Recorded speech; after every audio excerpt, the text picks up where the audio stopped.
BP, sugar, thyroid, obesity, hormone సమస్యలని మందులు లేకుండా నేచర్ మంత్ర ఫుడ్ తో రివర్స్ చేసుకోండి.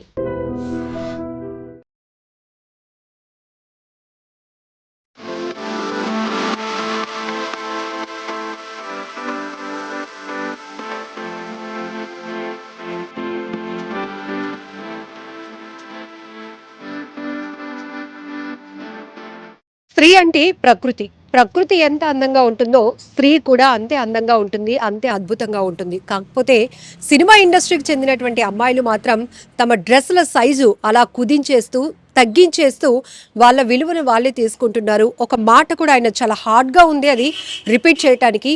అలా ట్రీట్ చేయాల్సి వస్తుంది. అలాంటి డ్రెస్సింగ్ సెన్స్‌తో ఉన్న వాళ్ళని ఎవరినైనా చూస్తే గనుక వారిని ఈ మాట అనాలి అనిపిస్తుంది, కానీ అనలేం అంటూ ఆయన ఒక సెటారికల్గా చేసినటువంటి ఒక పెద్ద మూవీ ఈవెంట్లో ఆయన మాట్లాడినటువంటి మాటలు ఇప్పుడు తీవ్ర దుమారం రేపుతున్నాయి. రకరకాల డిస్కషన్స్ కూడా కొనసాగుతున్నాయి. కొంతమంది నటుడు శివాజీ మాటల్లో తప్పేముంది అంటే, మరికొంతమంది మాత్రం ఖచ్చితంగా తప్పే. అలాంటి ఒక సినిమా ఇండస్ట్రీకి చెందినటువంటి ఒక వ్యక్తి, ఒక నటుడిగా ఎన్నో సినిమాలు చేసి ప్రజల్లో ఉన్నటువంటి ఒక వ్యక్తి ఇట్లాంటి ఓపెన్ ఈవెంట్లోనే ఎలాంటి ఓపెన్ స్టేట్మెంట్లు చేయటం అనేది చాలా తప్పు పడుతూ కూడా చాలా కామెంట్స్ వస్తున్నాయి. చాలామంది డిస్కషన్స్ కూడా కంటిన్యూ చేస్తున్నారు. అయితే యాక్టర్ శివాజీ చేసినటువంటి ఈ వ్యాఖ్యల పైన రెస్పాండ్ అవ్వడానికి మనతో పాటు రేఖా భోజ్ గారు ఉన్నారు, మోడల్ అండ్ యాక్ట్రెస్. ఆమె ఎలా రియాక్ట్ అవుతారు అంటే, ఆల్రెడీ ఒక రియాక్షన్ అయితే ఇచ్చేశారు. ఆర్ఐపి రిప్ అని పెట్టేశారు. సో ఏంటి మీ రియాక్షన్ అనేటప్పటికీ, నేను ఇంకా చాలా మాట్లాడాలి అనుకుంటున్నాను అంటున్నారు. సో ఏం చెప్తారు అసలు? సినిమా ఇండస్ట్రీకి చెందిన అమ్మాయిలు అంటూ స్పెసిఫిక్గా శివాజీ గారు మెన్షన్ చేయటం అనేది ఎట్లా చూడొచ్చు?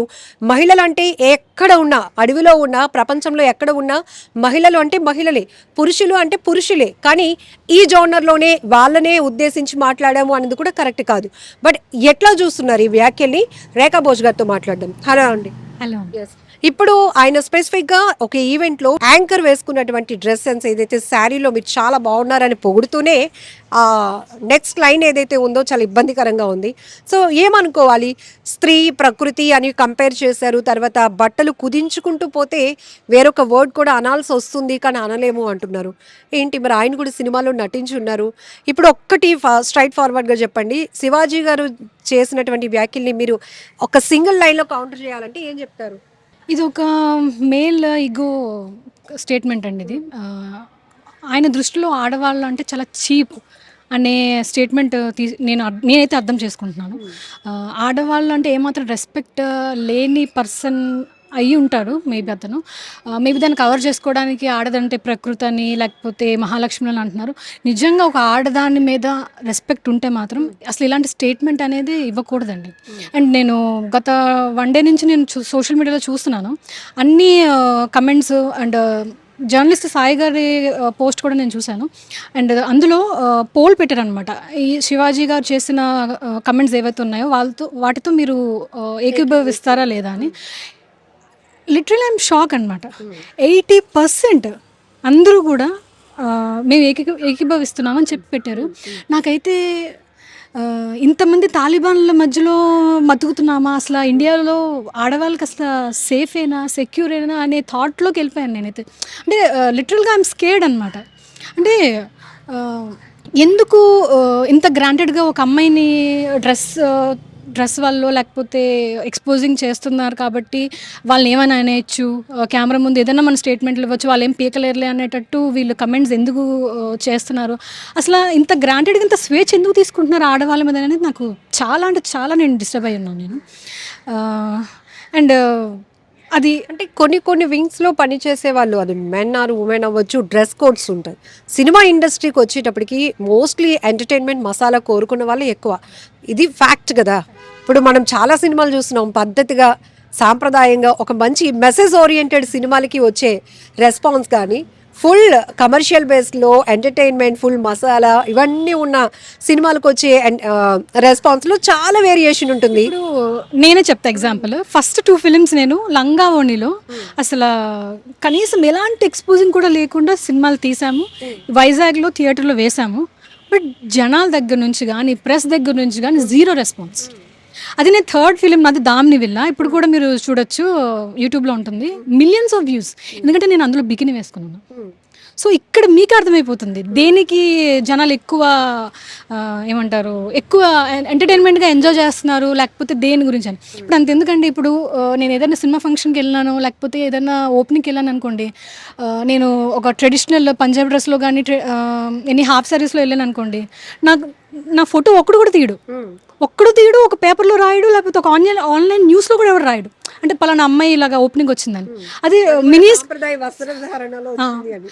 అంటే మీరు చెప్పే స్టేట్మెంట్కి అది మీరే చెప్పాలి ఇంకా. అంటే ఇప్పుడేమో అమ్మాయిలేమో సినిమాలకి ఇష్టం వచ్చినట్లు ఎక్స్పోజింగ్ కోసం పాటల కోసం హీరోలు పక్కన పెట్టేసి మీరు డ్యాన్సులు చేయించేస్తారు ఇష్టం వచ్చినట్టు కాస్ట్యూమ్స్ వేసేసి. మళ్ళీ మీరే అంటారు మీరు ఇలాంటి డ్రెస్సులు వేసుకోవద్దు, ఏమంటారు ఫంక్షన్ కార్డులు మీరు ఇలాంటి డ్రెస్సులు వేసుకోవద్దు, దరిద్రపు ముండల్లాగా ఉంటారంటే ఏదో ఒక సైడ్కి స్టిక్ ఆన్ అవ్వచ్చు కదా. అండ్ అక్కడ బిగ్గెస్ట్ షాకింగ్ ఏంటంటే ఈయన ఫ్రమ్ ఫిలిం ఇండస్ట్రీ అసలు ఇలాంటి కమెంట్స్ నేను అసలు ఊహించలేదు నేనైతే. ఇప్పుడు ఈ శివాజీ గారు గతంలో ఎప్పుడైనా సినిమా ఇండస్ట్రీ పెద్దలకి ఈ తన ఆవేదన కన్వే చేసే ప్రయత్నం చేశారా? హీరోయిన్స్కి మనం ఒక వెయిట్ ఇద్దాం, వాళ్ళని సాంప్రదాయంగా చూద్దాం, హీరోస్ అన్నాక హీరోయిన్స్కి కూడా అంతే ఇంపార్టెన్స్ ఇచ్చి వాళ్ళ డ్రెస్సింగ్ని కూడా కాపాడదామని ఎప్పుడైనా కన్వే చేసే ప్రయత్నం చేసినట్టు ఎప్పుడైనా విన్నారా? లేదండి, ఎందుకంటే ఆయన కూడా అదే ఇండస్ట్రీ. లేదు నేను ఇతనే కాదండి ఎవరిని వినలేదు. అండ్ నేను చాలా ఇంటర్వ్యూస్లో చెప్పాను, అసలు తెలుగు అమ్మాయిలకి తెలుగు ఇండస్ట్రీలో అవకాశాలే రావట్లేదు. అండ్ వీళ్ళు వేసిన నిందలేంటో తెలుసా అండి మీకు? ఇప్పుడు తెలుగు అమ్మాయిలు ఎందుకు తీసుకోవట్లేదు అంటే వాళ్ళు ఎక్స్పోజింగ్ చేయరు, వాళ్ళు నడుము చూపించరు, వాళ్ళు థైస్ చూపించరు, బికినీలు వేసుకోవాలని వీళ్ళే నిందలేస్తారు. పోనీ అలాగని చెప్పి మాకు మేమే జిమ్ములు చేసుకుంటా, మాకు మేమే అన్ని ప్రిపేర్. ఇప్పుడు సినిమా ఇండస్ట్రీలో తెలుగు హీరోయిన్సే లేరండి ఈ మధ్యన. ఇప్పుడు ఒక్కరు ఇద్దరు కనిపిస్తున్నారు. అంటే వీళ్ళు ఎలా నిందలేస్తారంటే తెలుగు అమ్మాయిలు ఎందుకు తీసుకోవట్లేదు అంటే వాళ్ళు ఎక్స్పోజింగ్ బట్టలు వేసుకోరండి. ఫస్ట్ థింగ్ ఎక్స్పోజింగ్ బట్టలు వేసుకోరు, మేము చెప్పినట్టు యాక్టింగ్ చేయరు, అంటే రొమాన్స్ సీన్లు కానీ ఏమన్నా ఉంటే అబ్జెక్షన్ చెప్తారు అనేది వీళ్ళే నిందలేస్తారు. మళ్ళీ సినిమా ఫంక్షన్కి ఎక్స్పోజింగ్ డ్రెస్సులు వేసుకుని వస్తే మళ్ళీ వీళ్ళే మాట్లాడతారు. అంటే ఈ కాంట్రడిక్షన్ ఏంటంటే ఒక స్టేట్మెంట్ మీద ఉండొచ్చు కదా. ఇప్పుడు సోషల్ మీడియా అనేది మాకు చాలా అవసరం. ఇప్పుడు సోషల్ మీడియా అనేది ఇప్పుడు వేరే స్టేట్స్ నుంచి మనకి హీరోయిన్స్ ఎవరైతే వస్తున్నారో వాళ్ళందరినీ కూడా సోషల్ మీడియాలో చూసే కదండి తెలుగులో సినిమాల్లో కానీ. ఇప్పుడు ఈ కాస్ట్యూమ్ ఎవరండి డిసైడ్ చేస్తారు? ఒక సినిమాలో ఒక క్యారెక్టర్, ఈ క్యారెక్టర్ ఈ పద్ధతిగా అమ్మమ్మ క్యారెక్టర్కి ఈ కాటన్ శారీస్, ఈ హీరోయిన్కి ఈ డ్రెస్సింగ్, ఆ వెనకాతలున్న చెల్లి క్యారెక్టర్కి ఇలా పంజాబీ డ్రెస్, ఎవరు డిసైడ్ చేసేది? డైరెక్టర్ చేస్తారండి. స్టోరీ ప్రకారం డైరెక్టర్స్ మోస్ట్లీ అందరూ మేల్సే కదా, ఇక్కడ కూడా అందరిది మేల్ డామినేషనే కదా. ఇక్కడ నాకు అర్థం కాని విషయం శివాజీ గారికి నేను అడగాలనుకున్న క్వశ్చన్ ఏంటంటే, కొంచెం ఇలా ఎక్స్పోజింగ్ మీరు బట్టలు వేసుకోవద్దు అంటున్నారు కదా. సో నా తరపు నుంచి నేను ఒక రిక్వెస్ట్ ఏం చేస్తున్నానంటే, మీరు తెలుగు ఫిలిం ఇండస్ట్రీలో ఉన్న డైరెక్టర్లందరికీ ప్రొడ్యూసర్లందరికీ ఇక్కడ నుంచి ట్రెడిషనల్గానే అసలు మోకాలు కూడా కనపడకుండా స్టోరీలు ఎంచుకుని చేయమని చెప్పండి. ఒకవేళ ఆయనకైతే ఆయన చేయగలిగితే నేనే క్లాప్స్ కొడతాను హ్యాపీగా. అలాంటప్పుడు ఇలాంటి కమెంట్స్ అన్ని చేయడం మానేమని చెప్పండి. ఈయనకే కాదు, ఎవరైతే ఈ స్టేట్మెంట్ తర్వాత ఇంటర్వ్యూ ఇస్తున్నారో వాళ్ళందరి ఇంటర్వ్యూలు చూసి ఇంకొకసారి ఎవరు కూడా ఆడవాళ్ళ కాస్ట్యూమ్స్ మీద కమెంట్స్ అనేది చేయకూడదండి. ఫస్ట్ థింగ్, ట్రెడిషనల్ సినిమాలు అనేవి ఎక్కడ వస్తున్నాయి? అన్నీ ఎక్స్పోజింగ్ సినిమాలే, పాటలు ఎక్స్పోజింగ్, రొమాన్స్లు అంటారు, మళ్ళీ చూస్తేనేమో మీరు ఇలాంటి బట్టలు వేసుకోవద్దు అంటారు. మరి సినిమా ఇండస్ట్రీలో ఉన్న అమ్మాయిలు ఎక్కడికి వెళ్ళిపోవాలి? ఏం చేయాలి? పోనీ ఆయన చెప్పమానండి. పోనీ మేము ఎలాగా బట్టలు వేసుకుని చేస్తే వాళ్ళు మమ్మల్ని వైరల్ చేస్తారు, లేకపోతే మాకు ఏ సినిమాలో ఆయన అవకాశాలు ఇప్పిస్తాడు, కొంచెం అడిగి చెప్పండి మీరైనా. ఫస్ట్ మీరు ఒక మోడల్, మీరు అంటే ఫస్ట్ ప్రతి ఒక్కరికి ఏదో ఒక రంగంలో ఇంట్రెస్ట్ ఉంటుంది, దానికి తగ్గట్టు మౌల్డ్ అయితేనే అవకాశాలు వస్తాయి, ఇది ఫ్యాక్ట్. సో ఒక మోడల్ నుంచి ఒక షాప్స్కి ఇనాగ్రేషన్స్కి వెళ్ళడమో లేకపోతే పోస్టర్స్ పొజిషన్స్ ఇవ్వడం, ఇక్కడి నుంచి మీ యాక్టింగ్ స్కిల్ని ఇంప్రూవ్ చేసుకోవాలి అంటే ఖచ్చితంగా అక్కడే మనకి వాళ్ళ డిమాండ్కి తగ్గట్టు మనం మారాల్సి వస్తుంది. లైక్ మీరు యాక్ట్రెస్, ఇప్పుడు స్టోరీ ప్రకారంగా ఇప్పుడు లంగావణీలు వేసుకోవాలంటే లంగావణీలు వేసుకోవాలండి, లేకపోతే ఫ్రాక్లు వేసుకోవాలంటే ఫ్రాక్లు, జీన్స్లు వేసుకుంటే జీన్స్లు. అంతేగాని మేము డైరెక్టర్ దగ్గరికి వెళ్ళి మేము ఇలా వేసుకోలేమండి అంటే మమ్మల్ని తీసుకోరు కదా అండి. మమ్మల్ని తీసుకుని పక్కన పెట్టేస్తారు, కర్ణాటక నుంచి ముంబై నుంచి తీసుకొచ్చేస్తున్నారు. మరి ఇప్పుడు మేము మీతో ఇప్పుడు మేము ఎవరిని అడగాలి? ఇప్పుడు మమ్మల్ని తీసుకోవాలి సినిమాలో, తెలుగు అమ్మాయిలు మేము ఇంతమంది ఉన్నాము, ఇంతమంది పోరాడుతున్నాము, మా కష్టాలేమో మేము పడుతున్నాం, మళ్ళీ మధ్యలో వచ్చి ఇలాంటి పిచ్చి పిచ్చి స్టేట్మెంట్లు ఇవ్వడం ఏంటి? మరి తెలుగు అమ్మాయిలు ఇప్పుడు కాస్ట్యూమ్స్ వేసుకోరు, రొమాన్స్ చేయరు అని చెప్పేసి మీరు మాకు అవకాశాలు ఇవ్వట్లేదు. అలాగని చెప్పి ఆ బబ్బుల్లోంచి బయటకు వచ్చి మేము కూడా అన్ని కాస్ట్యూమ్స్ వేసుకోగలుగుతాము, మేము కూడా ఆన్ స్క్రీన్ రొమాన్స్ చేయగలుగుతామని మమ్మల్ని మేము ప్రూవ్ చేసుకుంటున్నాం సోషల్ మీడియాలో ఏదైనా ఫంక్షన్కి వెళ్ళినప్పుడు. మళ్ళీ ఇలాంటి పిచ్చి పిచ్చి స్టేట్మెంట్లు ఇస్తుంటే మీరు మమ్మల్ని కన్ఫ్యూజ్ చేస్తారా, లేకపోతే మిమ్మల్ని మీరే కన్ఫ్యూజ్ చేసుకుంటున్నారా మాకు అర్థం కావట్లేదు. ఇప్పుడు సినిమా ఇండస్ట్రీలోకి తెలుగు అమ్మాయిలు ఎలా రావాలి, దేనికి రావాలి అంటే ఒక సొల్యూషన్ ఉండాలి.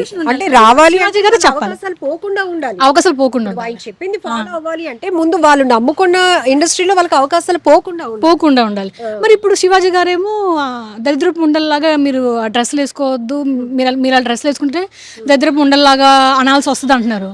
మరి సినిమా ఇండస్ట్రీలోకి ఎలా రావాలి నా క్వశ్చన్ ఇది. ఇప్పుడు మమ్మల్ని మేము ప్రూవ్ చేసుకోవడానికి మాకు ఇప్పుడు ఒక ప్లాట్ఫామ్ దొరికింది సోషల్ మీడియాలో. మమ్మల్ని మేము ట్రెడిషనల్లోను మోడ్రన్లోను, తర్వాత మాకు ఎలాంటి కాస్ట్యూమ్స్ మాకు సూట్ అవుతాయో మమ్మల్ని మేము ప్రమోట్ చేసుకుంటున్నాము. ఇప్పుడు మాది కూడా ఒక వింగ్ సినిమా ఇండస్ట్రీలో. మమ్మల్ని మేము ఎలా పోర్ట్రేట్ చేసుకోవాలి పోర్ట్రేట్ చేసుకుంటున్నాము. మధ్యలో మీరు ఇలా ఈ స్టేట్మెంట్లు ఇస్తే ఇప్పుడు మేమేం చేయాలి? ఫస్ట్ ఇప్పుడు దీన్ని మీరు కంఫర్ట్గా తీసుకోగలుగుతారా? ఒక మూవీకి ఎంగేజ్ అయినాక వాళ్ళు చెప్పే కాస్ట్యూమ్స్కి మనకి నచ్చక కొంతమంది బ్యాక్ అయిపోవచ్చు, లేకపోతే కమిట్ అయితే కనుక మూవ్ ఆన్ అవ్వచ్చు, చక్కగా సక్సెస్ అన్నీ ముందుకు వెళ్ళవచ్చు. ఇది అన్నది ఎవరు రుద్దరు కదా, అంటే ఒక స్ట్రెస్ అయితే ఇవ్వరు కదా. స్ట్రెస్ ఏం లేదు, ఎవరి కంఫర్ట్ జోన్ వాళ్ళదండి. వాళ్ళు వేసుకోగలిగితేనే వాళ్ళు ఇండస్ట్రీలోకి వస్తారు తప్ప ఎవరు ఫోర్స్ అయితే ఎవరిది ఏమి ఉండదు. అంతే, ఎవరి డెసిషన్ వాళ్ళది అంతే. ఇప్పుడు టాప్ హీరోస్ పక్కన మాస్ మసాలా సాంగ్స్ కూడా మనం చాలా చూసాం. ఇప్పుడు ఏం కొత్తగా అద్భుతాలు ఏమి ఇండస్ట్రీ నుంచి చూడట్లేదు. ఈవెన్ ప్రతి ఒక్కరు కూడా వాటిని ఎంత అడాప్ట్ చేసుకుంటున్నారంటే జనరల్గా ఈవెంట్లో ఆ సాంగ్కి డ్యాన్స్ వేయాలన్నా ఈవెన్ ఆ రకమైన కాస్ట్యూమ్ వేస్తేనే ఆ సినిమా, ఆ పాట, ఆ మూమెంట్ అన్న రేంజ్కి వచ్చేసింది. సో ఇప్పుడు దీన్ని ఎట్లా చూడాలంటారు? టాప్ హీరోస్ అందరికీ యాక్సెప్టెన్సీ ఉన్నట్టే కదా. ఇప్పుడు ఆ సాంగ్స్ కావచ్చు, ఐటమ్ సాంగ్స్లో అట్లా ఉండే ఈ పర్టికులర్ పర్సన్ ఇప్పుడు చేసిన ఈ వ్యాఖ్యల పైన ఎట్లా చూడొచ్చు అంటారు? అది నాకు కూడా చాలా కన్ఫ్యూజింగ్ ఉంది. అంటే ఈయన అగైనిస్ట్ ఓన్లీ హీరోయిన్సా, లేకపోతే ఇండస్ట్రీకి ఏదైనా చెప్పాలనుకున్నారా, లేకపోతే ఏమైనా డైవర్షన్ పరంగా మాట్లాడాలి అని మాట్లాడినట్టు మీకు ఏమనిపించింది అసలు? కావాలని చేసినట్టు అనిపించిందండి. అంటే లేడీస్ మీద కావాలని ఒక మేల్ ఈగోతో ఇలా మాట్లాడినట్టు అదే అనిపించింది. ఏదో ఆక్రోషంతో మాట్లాడినట్టు అనిపించింది. లేకపోతే అంత పెద్ద వర్డ్స్ సామాన్లు ఏంటంటే సామాన్లు నాకు అర్థం కాదు. ఒక ఫేమస్ సాంగ్ అందరూ డాన్స్ వేస్తున్నారు, అదే నాకు అర్థం కావట్లేదు. 80% పర్వర్డ్స్ ఎలా ఉన్నారంటే ఈ సామాన్లని వాళ్ళెవరు సోషల్ మీడియాలో మాట్లాడితే ఓకే, కానీ ఈయన ఎలా మాట్లాడతాడండి? సినిమా ఇండస్ట్రీలో పర్సన్ ఎలా మాట్లాడతాడు? ఇప్పుడు పద్ధతిగా ఉండండి, పద్ధతిగా డ్రెస్సులు వేసుకోండి, ఇలాగ ఫంక్షన్కి వచ్చినప్పుడు అన్నప్పుడు మరి సినిమాలు ఎందుకు పెడుతున్నారు? మీరు సినిమాలు ఎందుకు చేస్తున్నారు? సినిమాలో అమ్మాయిలు ఎక్స్పోజింగ్ ఎందుకు చేపిస్తున్నారు? అసలు ఈ క్వశ్చన్, ఈ స్టేట్మెంట్ అనేది మీరు ఎందుకు ఇచ్చారో నాకు అర్థం కావట్లేదు. ఫస్ట్ థింగ్, మీరు ఉండే సినిమా ఇండస్ట్రీలో పోనీ బయట పర్సన్ కాదు, పోనీ బయట పర్సన్ ఎవరైనా ఇలా అంటున్నారు అంటే పోనీ ఏదో అనుకోవచ్చు. బీయింగ్ ఫిల్మీ పీపుల్ మీరు ఫంక్షన్లకి వేసుకురావద్దు అంటున్నారు, సినిమాల్లో మాత్రం పెడుతున్నారు. నాకు అదే అర్థం కావట్లేదు. సినిమాలో చేయొచ్చు, ఎంత ఎక్స్పోజింగ్ అయినా చేయొచ్చు, మరి మమ్మల్ని మేము ఎక్కడ పోర్ట్రేట్ చేసుకోవాలి? మేము వేసుకునే బట్టలు కానీ రీల్స్ కానీ ఎక్కడ పోస్ట్ చేసుకోవాలి? మమ్మల్ని మేము ఎలా పోర్ట్రేట్ చేసుకోవాలి? అవకాశాలు ఎలా తెప్పించుకోవాలి మేము? సో రేఖా గారు ఒకటి చెప్పండి, ఇండస్ట్రీలో ఆల్రెడీ మీరు కనెక్ట్ అయ్యి ఉన్నారు కాబట్టి కేవలం ఈ డ్రెస్సింగ్కి అలవాటు పడలేకపోవడం వల్ల అవకాశాలు కోల్పోయిన పరిస్థితులు ఎక్కువ ఉంటాయా? ఉండొచ్చండి, మేబీ చాలా తక్కువ పర్సెంటేజ్ ఉండొచ్చు. బట్ మమ్మల్ని మేము నిరూపించుకోవడానికి మీరు కంఫర్ట్ ఫీల్ అయితే ముందుకు వెళ్తారు, మూవ్ ఆన్ అయిపోవచ్చు ముందుకి. బట్ ఇక్కడ నేను అడ్రస్ చేస్తున్న ప్రాబ్లం ఏంటంటే ఫస్ట్ ఒకటి, తెలుగు అమ్మాయిలకి అవకాశాలు లేవు.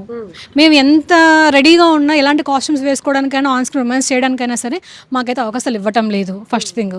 పైగా మళ్ళీ ఇలాంటి కమెంట్స్ ఒకటి మమ్మల్ని చాలా డిస్టర్బ్ చేస్తున్నాయి. బట్ మేమైతే ఏం కోరుకుంటున్నామంటే క్షమించమని, ఆల్రెడీ అపాలజీ తెలుగులో చెప్పమని నేనైతే పోస్ట్ పెట్టాను ఫేస్బుక్లో. ఎందుకంటే మా దరిద్రపు ఉండని తెలుగులో తిట్టి ఐ అపాలజీస్ అని ఇంగ్లీష్లో చెప్తే ఎలాగైపోతుందండి? నన్ను క్షమించండి అమ్మా, ఆడబిడ్డలు నా వల్ల ఇబ్బంది పడ్డారు కాబట్టి నన్ను క్షమించండి అని అడగాలి.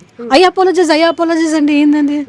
సో అక్కడ సారీ అని కూడా లేదు కదా, అంటే నన్ను క్షమించండి చెప్పాలి, తెలుగులో చెప్తే అప్పుడు మేము కొంచెం శాంతించడానికి ఏదైనా జరుగుతుంది. అంటే మీరు మాట్లాడుతున్నారు అగ్రెసివ్ గా కౌంటర్ ఇవ్వటానికి, బట్ ఐస్ లో కనపడుతున్నాయి ఆ టీయర్స్. అంటే అంత చులకన, అంటే ఒక ప్యాషన్ తో ఇండస్ట్రీలోకి వచ్చే అమ్మాయిలంటే అంత చులకనగా చూడాల్సిన పరిస్థితి ఏముంది అనే ఒక ఆవేదనతో కూడిన కన్నీళ్లు మీ కళ్ళల్లో మాకు కనపడుతున్నాయి, బట్ దాన్ని మీరు ఎక్స్ప్రెస్ చేయలేరు.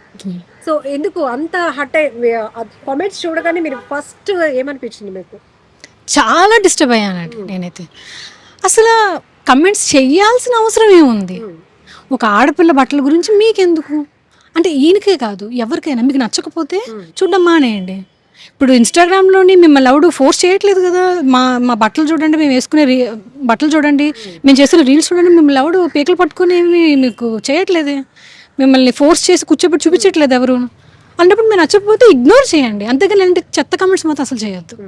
బీయింగ్ ఏ గర్ల్ ఎలా ఉంటుందంటే ఏదో ఆడవాళ్ళని అణిచివేయాలి, ఆడవాళ్ళని చెప్పు చేతుల్లో ఉంచుకోవాలి అనే మైండ్ సెట్ ఎవరైతే ఉంటారో వాళ్ళు ఇలాగే బిహేవ్ చేస్తారండి.